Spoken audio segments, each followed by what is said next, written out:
This component is in the way, so this has to be removed. With the metal bridge out of the way, now we can route everything carefully.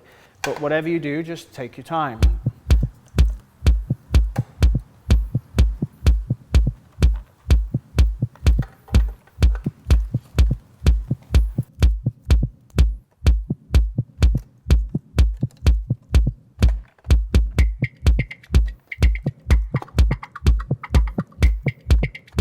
Once we have the master connection to the ZFI through, we have some trailing wires here.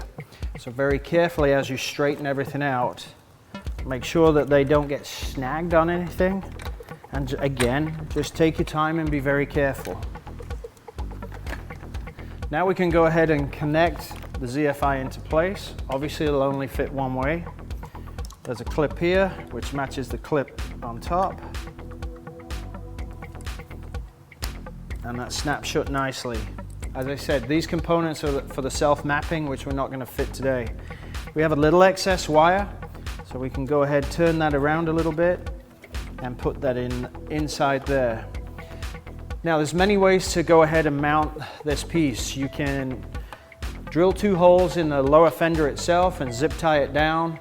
You could use Velcro. You can pad this area to support it so it doesn't bang around against the steel piece of the upper subframe.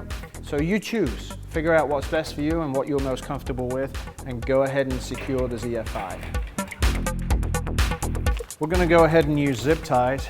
There are various openings that are pre-machined into the inner fender, so we're going to use those to loop around. We're going to secure it with, in this case, probably 4 zip ties, because we'll have to attach one to the other to get all the way around, to make sure that that is firmly secure.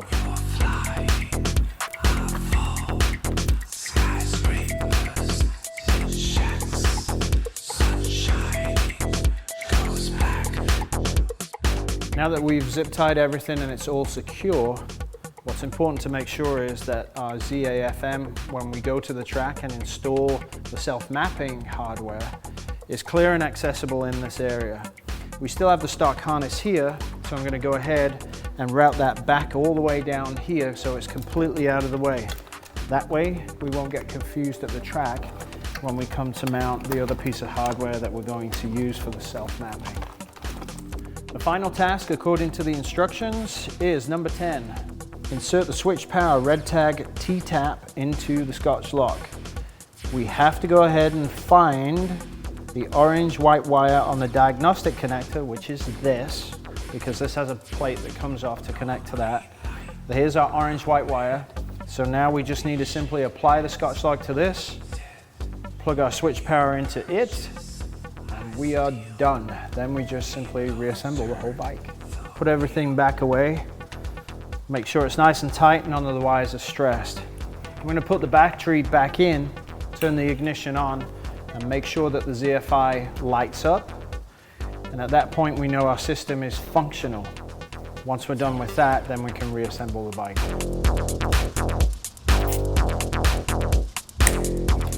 Now what may seem a very daunting task, hopefully we showed you is actually quite simple. It just requires thoroughness, patience, and a plan going one thing at a time. Now if you can't find the connector, don't get frustrated.